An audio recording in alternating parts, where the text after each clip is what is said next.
Howdy ho, Moogles, Bomblets, and Chocobo Chicklings, MD here, and at the end of this video, I'll be pulling for Lara Croft with limited Visiore in an attempt to complete a tsunami of the best water-based units in Final Fantasy War of the Visions. But first, let's briefly go over the evolution of my alternate account and how it ultimately got swept away in the Serpent Trench. In March of 2021, this almost free-to-play account had accumulated 120,000 Visiore, but lacked any kind of coherent direction for theme or synergy. It had some decent units to work with, like a 99 Dark Bros team and Zuka Stern, Garvel, and Kane that, at the time, people speculated would perform well, some other spear wielders in Victoria and Glaciala to pair with Kane, and some other randoms in Halloween Little Leela, Lucia, and Rain, but nothing that, in the reality of War of the Visions, was actually very good. At the time, Helena the Black Witch was on the horizon, and I needed to make a decision on if I wanted to go after her and build out a Dark Element squad, and by all accounts, she projected to be very useful in the game, but I questioned whether I wanted that account to merely be just another Black Witch Helena team in a War of the Visions landscape that would undoubtedly be littered with them. Along came the 1-year anniversary celebration featuring Final Fantasy X. On my primary account, I was pursuing Yuna, so naturally I didn't want to go that. However, the Final Fantasy X celebration gave Tidus away as a free unit. Meanwhile, on the Japan server of the game, they were getting ready to drop Final Fantasy VII, which would feature Cloud, Barret, and Aerith. Chris and I evaluated each element's unit roster, plus the knowledge of what was going on in Japan, and formulated a plan for which element was likely to see an influx of units and try to catch the wave of the next meta. Get it? The wave? Well, anyway, we ended up settling on water. Tidus had just dropped. Aerith was going to be a water unit with what we assumed would be powerful spellcasting, and on the Japan server, Moore was also fairly new and presented an option for a tanky mage. But even with those units, the math suggested that water element units would see further expansion. Maxing Tidus to 120 took a bite out of my Visiore stash, but obviously still plenty to give the account some much needed direction. By the time May rolled around and Moore and her accompanying Guidance of the Stars vision card dropped on Global, I was able to build the Visiore back to 115,000. The RNG on my pulls were luckier than Setzer in a game of blackjack, and when all was said and done, both Moore and her vision card were maxed fairly quickly and left my Visiore in the double digits. As Chris and I speculated in late summer, Gumi dropped a bikini-clad water element babe in Elsirelle, the Swimsuit Spectacular. What had briefly been built back up to 105,000 dropped to 80 after I maxed her out. The Visiore stash went back up to 85,000 when Miss Gainsborough in her famous pink dress appeared, and rumors swirled that Gumi was going to feature Tomb Raider, with yet another water-based Lara Croft in the very near future. Water units were dropping out of the sky like, you get it by now.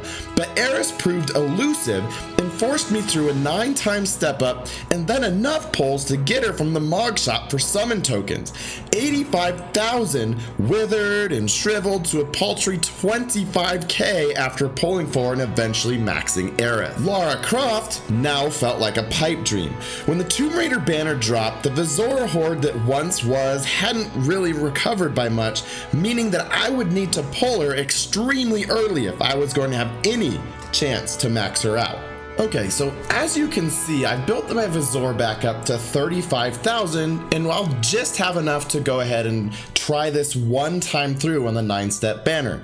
Let's go ahead and do the first pull. See if we can get lucky. Brown book, not looking real great, but oh, nice, a rainbow one right off the bat. We'll see if, can I happen to get this lucky and get Lara on my very first pull? Let's see. All right, let's kind of go through an upgrade there. Nasha, not great. Come on, Lara. This would be amazing on the first, it's Lastful, which, you know, I'm not really building here, but it's free shards, so I'm not going to complain. So, go ahead and collect this rainbow materials for upgrading, and then we will roll forward to step number 2 on here. brown book again. So, oh wow, there's nothing in here that's going to turn into Lara. So I'm just going to go ahead and skip. Yeah, obviously you can see nothing of any kind of use here. Star tokens are always nice, so I can purchase some Lara shards out of the shop at that point. Third pull, let's go ahead and see what happens. Okay, silver book, better than the brown books I started with last time with a unit. Oh, no. It's all right. It might upgrade. Looks like I'll actually have 2 chances at an upgrade and see if there's anything in there. Cadia, that's worthless. So that one didn't upgrade. We'll see if the second gold crystal will upgrade for me or not. Let's go ahead and see. No, Grace also really worthless at this point in time. So we're gonna go ahead and move on to poll number 4. About halfway through the polls here. See, Lara, please. Let's see if I can get you before all of my Visiore is gone. All right, silver book, starting off with a unit shard. It did upgrade, perfect. Rainbow, let's go ahead and see if we can pull Lara here. This would be big, because it's gonna be tight. Oh, nice, another rainbow. Kill Faye, well, not great, especially for this account, not really doing much with her on this account until they release her 120.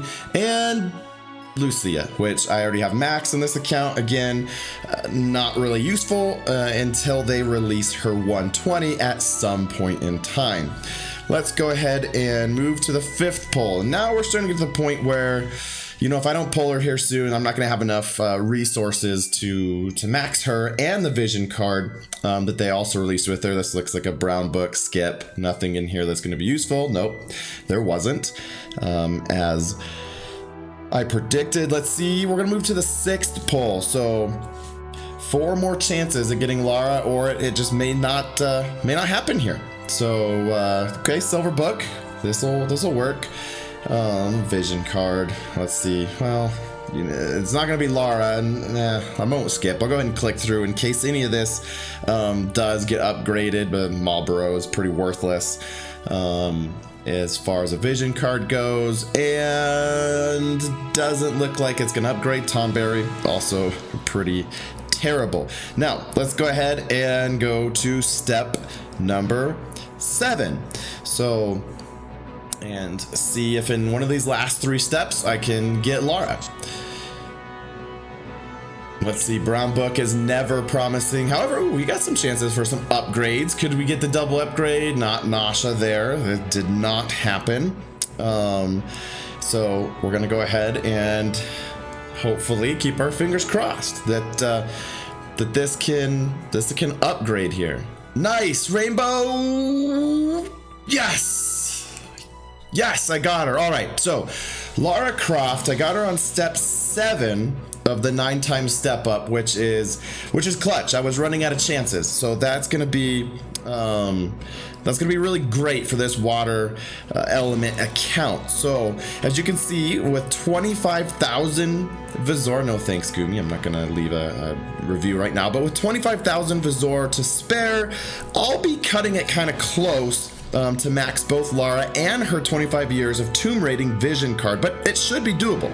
So Tidus, Moore, Summer Elsirelle, Aerith, and Lara Croft. That's what this account is going to ultimately have on it for water units. So Chris and I are going to put together some videos detailing the most effective PvP teams that you can compose with the best water units in Final Fantasy War of the Visions.